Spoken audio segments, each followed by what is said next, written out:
Hi hello welcome back to my channel. Arunodaya Kalyana ಭಾಗ 39. ಸರಿ ಅತ್ತೆ, ನಾವಿಬ್ಬರು ಹೋಗಿ ಬರ್ತೀವಿ, ನಮ್ಮದೇನು ಅಭ್ಯಂತರ ಇಲ್ಲ. ಆಗ ಧ್ವನಿ, ಹಾಗಾದರೆ ನಾವು ಕೂಡ ಬರೋಣ ಅಣ್ಣ, ನಾವು ಬರ್ತೀವಿ ಆಂಟಿ ಜೊತೆ. ಬನ್ನಿ, ರೆಡಿಯಾಗಿ ಹೋಗಿ.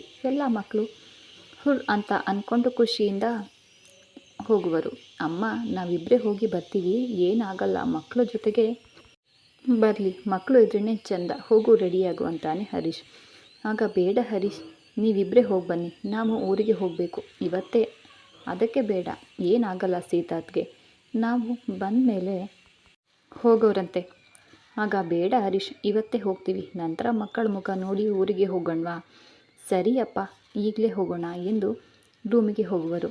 ಹರೀಶ್ ತುಂಬ ಕೋಪದಿಂದ ಗೀತಾ ಮುಖ ನೋಡಿ ಅವಳ ಕೈ ಹಿಡಿದು ರೂಮಿಗೆ ಕರ್ಕೊಂಡು ಹೋಗಿ, ಗೀತಾ, ಸ್ವಲ್ಪ ದೊಡ್ಡ ಗುಣನ ಬೆಳೆಸ್ಕೊ, ಯಾವಾಗಲೂ ನಾವಿಬ್ಬರೇ ಅನ್ನೋ ಮನೋಭಾವ ಒಳ್ಳೆಯದಲ್ಲ. ನಮ್ಮಿಬ್ಬರ ಮಧ್ಯೆ ಮಕ್ಕಳು ಯಾಕೆ? ಏನು ನಿನ್ನ ಮಾತಿನ ಅರ್ಥ? ಮತ್ತು ನಮ್ಮ ಮನೆಯಲ್ಲಿ ನಮ್ಮ ಅಪ್ಪ ಅಮ್ಮನೂ ಇರಬಾರ್ದು ಅಂತ ಹೇಳ್ತೀಯಾ? ಅದು ಹಾಗಲ್ಲ ರೀ. ನೋಡು, ಇದೆಲ್ಲ ಬಿಟ್ಟು ಹಾಕು. ನಿಮ್ಮ ಅಣ್ಣ ಮದುವೆ ಆದಾಗ ದೇವಸ್ಥಾನಕ್ಕೆ ಹೋಗುವಾಗ ಮಕ್ಕಳನ್ನ ಕರ್ಕೊಂಡು ಹೋಗಿದ್ರಂತೆ, ಹೌದಾ? ಆಗ ಆರು ಇದೇ ರೀತಿ ಅಂದ್ಲ ಅಥವಾ ನಿಮ್ಮ ಅಣ್ಣ ಬೇಡ ಅನ್ನ? ಇಲ್ಲ, 3 ಮಕ್ಕಳನ್ನು ಕರ್ಕೊಂಡು ಹೋಗಿದ್ರು, ಏನೂ ಅಂದಿಲ್ಲ. ಮತ್ತು ನೀನು ಯಾಕೆ ಈಗ ಈ ರೀತಿ ಮಾತಾಡೋದು? ನಾನು ನಿಮಗೆ ಆವಾಗಲೇ ಹೇಳಿದ್ದೀನಿ ಅಲ್ವಾ, ನಾ ಸ್ವಲ್ಪ ಹೊರಟ ಅಂತ. ಇದೇ ಕೊನೆ, ಇನ್ನು ಮುಂದೆ ನನ್ನ ಕಡೆ ಬುದ್ಧಿ ಹೇಳಿಸ್ಕೊಳ್ಬೇಡ. ಬುದ್ಧಿ ಹೇಳಿಸ್ಕೊಳ್ಳೋ ಪ್ರಮೇಯ ಕೂಡ ಬರಬಾರ್ದು ಇಲ್ಲಿ. ನಾ ಹೇಳಿದ ಮಾತೇ ಫೈನಲ್. ತಲೆ ತಗ್ಗಿಸಿ ಹ್ಞೂ ಅನ್ನುವಳು. ಹರೀಶ್ ಕೋಪದಿಂದ ಗೆಸ್ಟ್ ರೂಮ್ಗೆ ಹೋದಾಗ ಅಲ್ಲಿಗೆ ಆರೋಪ್ ಬಂದು, ಸಾರಿ ಹರೀಶ್, ಗೀತಾ ಪರವಾಗಿ ನಾನು ಸಾರಿ ಕೇಳ್ತೀನಿ. ಅವಳಿಗೂ ನಿನ್ನ ಜೊತೆ ಟೈಮ್ ಕಳಿಬೇಕು ಅಂತ ಆಸೆಯಿಂದ ಹಾಗೆ ಹೇಳಿದಾಳೆ ಅಷ್ಟೆ. ಈಗಲೇ ಇಷ್ಟು ಕೋಪ ಮಾಡಿಕೊಂಡ್ರೆ ಹೇಗೆ?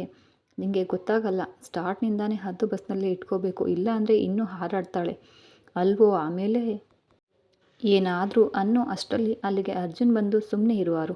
ಹರೀಶ್ ಹೇಳೋದು ಸರಿ, ಕರೆಕ್ಟ್ ಇದೆ, ಈಗಿನಿಂದಾನೇ ಕಂಟ್ರೋಲ್ನಲ್ಲಿ ಇದ್ದರೆ ಸರಿಯಾಗಿ ಇರ್ತಾಳೆ. ನೀನು ಬಾ ರೀ. ಎಲ್ಲಿಗೆ ಅಂದಾಗ, ರೊಮ್ಯಾನ್ಸ್ ಮಾಡೋಕೆ ಅಂತಾನೆ ಅರ್ಜುನ್. ಅಯ್ಯೋ, ನಿಮ್ಮ ಹರೀಶ್ ಮುಂದೆ ಈ ರೀತಿ ಮಾತಾಡ್ತಿರಲ್ಲ, ನಾಚಿಕೆ ಆಗಲ್ವಾ ನಿಮಗೆ? ಅಮ್ಮ, ಅಣ್ಣ ಅಂದೆ, ಅದಕ್ಕೆ ಎಂದು ಅವಳನ್ನು ಎತ್ಕೊಂಡು ಅವನು ಹೋಗುವನು. ರೀ, ನಿಮ್ಮನ್ನ ಇಳಿಸಿ ಕೆಳಗಡೆ ಪ್ಲೀಸ್ ರೀ, ಎಷ್ಟು ಶಕ್ತಿ ಇದೆ ಅಂತ ಹಾರಾಡ್ತೀಯಾ? ಈಗ ಸುಮ್ಮನೆ ಬಂದರೆ ಸರಿ, ಎಲ್ಲ ಅಂದರೆ ಇಲ್ಲಿಂದ ಸ್ವಿಮ್ಮಿಂಗ್ ಪೂಲ್ಗೆ ಒಯ್ದು ಬಿಡ್ತೀನಿ, ಒಯ್ದುಬಿಟ್ಟು ನೀರೆಲ್ಲ ಹಾಕಿಬಿಡ್ತೀನಿ ಎಂದಾಗ ಗಟ್ಟಿಯಾಗಿ ಅವನ ಕಾಲರ್ ಹಿಡಿದು ಬೇಡ ಬೇಡ ಎನ್ನುವಳು. ಇದನ್ನು ನೋಡಿದ ಹರೀಶ್ ಜೋರಾಗಿ ನಗುವನು. ಗೀತಾ ರೆಡಿಯಾಗಿ ತಲೆ ತಗ್ಗಿಸಿ ಹರೀಶ್ ಮುಂದೆ ನಿಂತು ನಗುವುದನ್ನು ನೋಡಿ ಭಯ ಇದ್ದರೂ, ಗೀತಾ ಧೈರ್ಯ ಮಾಡಿ, ಯಾಕೆ ನಗ್ತಾ ಇದ್ದೀರಾ? ನಿಮ್ಮ ಅಣ್ಣ ಆರುನ ಎತ್ಕೊಂಡು ಹೋದ, ಅವಳು ಬೇಡ ಅಂದಿದ್ದಕ್ಕೆ ನೀರಲ್ಲಿ ಹಾಕ್ತೀನಿ ಎಂದ, ಹೆದ್ರಿ ಬೇಡ ಬೇಡ ಅಂತಿದ್ಲು. ಅದಕ್ಕೆ ಅಣ್ಣ ಯಾವಾಗಲೂ ಎತ್ಕೊಳ್ತಾನೆ, ಅವನಿಗೆ ಇಷ್ಟ ಹಾಗೆ ಎತ್ಕೊಳ್ಳೋದು ಅಂತ ಹೆಂಡತಿ ಪಡೆದಿದ್ದಾನೆ ನಿಮ್ಮಣ್ಣ. ಎಷ್ಟು ಒಳ್ಳೆಯವಳು ಗೊತ್ತಾ? ನೀ ತಪ್ಪು ಮಾಡಿದ್ದಕ್ಕೆ ಆರು ಬಂದು ಸಾರಿ ಕೇಳಿದ್ಲು. ತಪ್ಪಾಯಿತು ರೀ, ನಾನು ಹಾಗೆ ಮಾತಾಡಬಾರ್ದಾಗಿತ್ತು. ಈ ಕತೆ ಇನ್ನೂ ಮುಂದುವರಿಯುವುದು. ಈ ವಿಡಿಯೋ ನಿಮಗೆ ಇಷ್ಟ ಆಗಿದೆ ಅಂತ ನಾನು ಭಾವಿಸ್ತೀನಿ. ಇಷ್ಟ ಆಗಿದರೆ ಲೈಕ್ ಮಾಡಿ, ಶೇರ್ ಮಾಡಿ, ಹಾಗೆ ಸಬ್ಸ್ಕ್ರೈಬ್ ಮಾಡೋದನ್ನು ಮರಿಬೇಡಿ.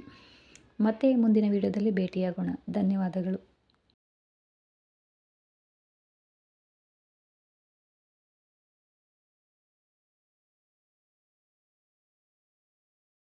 ಆಗ ಅರ್ಜುನ್, ಇದಕ್ಕೆ ಆನ್ಸರ್ ನಾ ಹೇಳ್ತೀನಿ ಅಂದಾಗ ಎಲ್ಲರೂ ಕೂಡ ಅರ್ಜುನ್ ಮುಖ ನೋಡಿ ಧ್ವನಿ ಹೋಗಿ, ಹೇಳು ಮಾಮ ಅಂತ ಅವನ ಪಕ್ಕದಲ್ಲಿ ಕೂರ್ತಾಳೆ. ಯಾಕೆ ಅಂದರೆ ಇಬ್ಬರು ಮುಂದೆಯಿಂದ ತಳ್ಳಿ ಇನ್ನಿಬ್ಬರು ಹಿಂದೆಯಿಂದ ತಳ್ತಾರೆ. ಅದಕ್ಕೆ ಟ್ಯಾಕ್ಸಿ ಸಮುದ್ರದೊಳಗಡೆ ಹೋಗೋದೇ ಇಲ್ಲ. ಮಾಮ ಗ್ರೇಟ್ ಮಾಮ ಎಂದು ಎಲ್ಲ ಮಕ್ಕಳು ಚಪ್ಪಾಳೆ ತಟ್ಟುವರು. ಆರು, ತುಂಬ ಚೆನ್ನಾಗಿ ಜೋಕ್ ಹೇಳ್ತೀಯ ಅಂತಾನೆ ಅರ್ಜುನ್. ಆದರೆ ಒಮ್ಮೆನೂ ಕೂಡ ಹೇಳಲೇ ಇಲ್ವಲ್ಲ ಅಂದಾಗ, ತುಂಬ ಹೇಳ್ತಾಳೆ. ಹೈಸ್ಕೂಲಲ್ಲಿ ಎಲ್ಲರೂ ಕೂಡ ಇವಳ ಜೋಕ್ ಕೇಳಲು ಕಾಯ್ತಾ ಇರೋರು, ಅಷ್ಟು ಚೆನ್ನಾಗಿ ಜೋಕ್ ಹೇಳ್ತಾಳೆ. ಚಿಕ್ಕ ಮಕ್ಕಳಿಗೆ ನೋವಾದಾಗ ಅವರನ್ನು ಮಾತಾಡಿಸಿ ನಗಿಸಿ ಟ್ರೀಟ್ಮೆಂಟ್ ಕೂಡ ಕೊಡೋಕು ಅಂತ ಜೋಕ್ ಬುಕ್ಸ್ನ ಓದೋದು ರೂಢಿ ಇತ್ತು. ಅದಕ್ಕೆ ಈಗೂ ಟಿ ವಿಯಲ್ಲಿ ಕಾಮಿಡಿ ನೋಡೋದು, ಹಾಡು ಕಾಮಿಡಿ ಸೀನ್ ನೋಡೋಕ್ಕೆ ಇಷ್ಟ ನನಗೆ. ಅಲ್ಲಿಗೆ ಲಕ್ಷ್ಮಿ ಅವರು ಬಂದು, ಹರೀಶ್, ನೀವು ಮತ್ತು ಗೀತಾ ಸೇರಿ ನಮ್ಮ ಮನೆ ದೇವರಿಗೆ ಹೋಗಿ ಬರ್ತೀರಾ? ಅದು ಮದುವೆ ಸುಸೂತ್ರವಾಗಿ ಆದರೆ ನಿಮ್ಮಿಬ್ಬರನ್ನ ನಾನು ಕಳಿಸ್ಕೊಡ್ತೀನಿ ದೇವಸ್ಥಾನಕ್ಕೆ ಅಂತ ಅಂದ್ಕೊಂಡಿದ್ದೀನಿ, ಅದಕ್ಕೆ ಹೋಗಿ ಬರ್ತೀರಾ ಅಂತ ಲಕ್ಷ್ಮಿ ಕೇಳ್ತಾರೆ. ಈ ಕತೆ ಮುಂದುವರಿಯುವುದು. ಈ ಕತೆ ನಿಮ್ಮೆಲ್ಲರಿಗೂ ಇಷ್ಟ ಆಗಿದ್ದರೆ ಲೈಕ್ ಮಾಡಿ, ಶೇರ್ ಮಾಡಿ, ಹಾಗೆ ಸಬ್ಸ್ಕ್ರೈಬ್ ಮಾಡೋದನ್ನು ಮರಿಬೇಡಿ. ನಿಮಗೂ ಕೂಡ ಈ ಕಥೆಯಲ್ಲಿ ಬಂದ ಜೋಕ್ಸ್ ಇಷ್ಟ ಆದರೆ ಕಮೆಂಟ್ ಮೂಲಕ ತಿಳಿಸಿ. ಮುಂದಿನ ವಿಡಿಯೋದಲ್ಲಿ ಮತ್ತೆ ಸಿಗೋಣ. ಧನ್ಯವಾದಗಳು.